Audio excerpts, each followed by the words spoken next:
All right, after finishing up on page 54, we are going to jump ahead. There's a next section on creating and animating effects in After Effects. And if you are looking at the PDF, it talks about making some fractal noise that makes it look like an old TV when they would go kind of into static mode and it would twirl around on the TV. If you want to work through that, you certainly can, but I'm going to skip through that.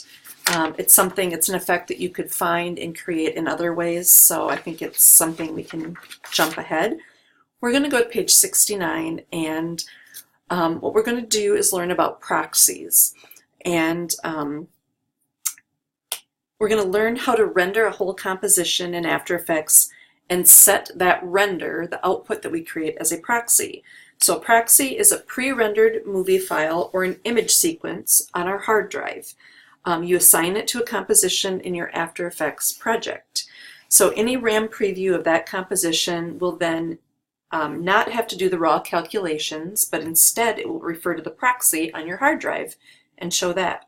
Consequently, if it has a proxy assigned to it in Adobe Premiere, the render of that imported After Effects composition will simply refer to the proxy rather than trying to render it out.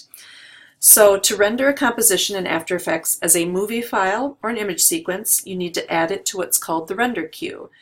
This allows you to apply settings to the final output, such as frame rate, frame size, compression, and file name, that don't necessarily conform to the original composition. We can add more than one composition to the render queue in case you need to render out a bunch of different things at one time, which is quite nice. So with our poolside intro composition open, that's one we've been working on, we're going to choose Composition, Add to the Render Queue. So right here, Add to Render Queue.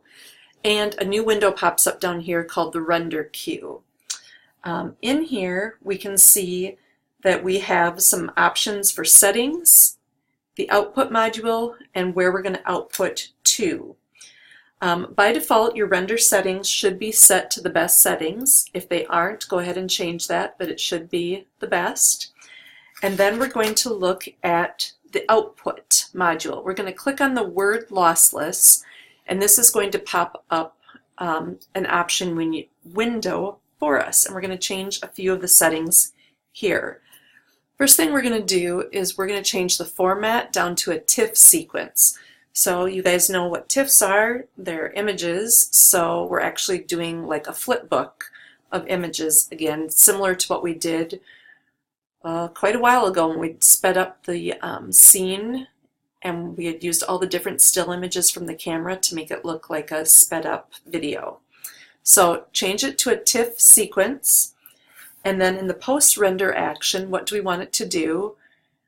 Instead of the other choices of import or import and replace, we're going to use it to make a proxy. So we're going to choose Set Proxy, and then we're going to say OK. Then next to the output to, we're going to click on this Not Specified Yet.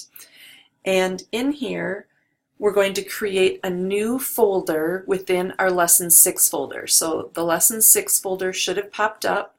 We're going to come down here on the Mac and click on the new folder, and we're going to call this Poolside Intro. Again, this is confusing because we're using a lot of the same words over and over, I think. If you're making this for yourself and naming it however makes sense to you, it's going to be a lot easier. So we've now made a subfolder called Poolside Intro, and this is where we want to save this. So we're going to click Save. And notice it says output to poolside intro text underscore and then a bunch of numbers and TIFFs. So it's going to sequentially name them 00001 up to whatever it needs to do, 99999.tiff. And from here, before we actually click the render button, it's always a good idea to save your project before you do a render, just in case something bad happens. So I'm going to do a File, Save As, and you can either change it to be the page number that you're on, or you can call it the whole entire thing. So remember when we started back in Premiere, the name of this was just Poolside AE02.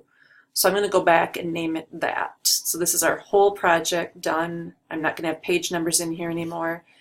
And I'm going to click Save. Do I want to replace it? Yeah, I've done a ton of stuff since then, so yes, I do. All right, so best practice is to save it before we go ahead and do the render, and then we're going to click on the render button right down here in our rendering queue. This is going to take a long time. Last time I checked and ran this out, it eventually said it was going to take about 1 hour and 52 minutes. So you need to be prepared for that, and perhaps hit stop if you're not ready to do it right now, and come back and hit it at another time when you can walk away from your computer. I'm going to hit pause and hopefully come back to this a few minutes in and show you the progress.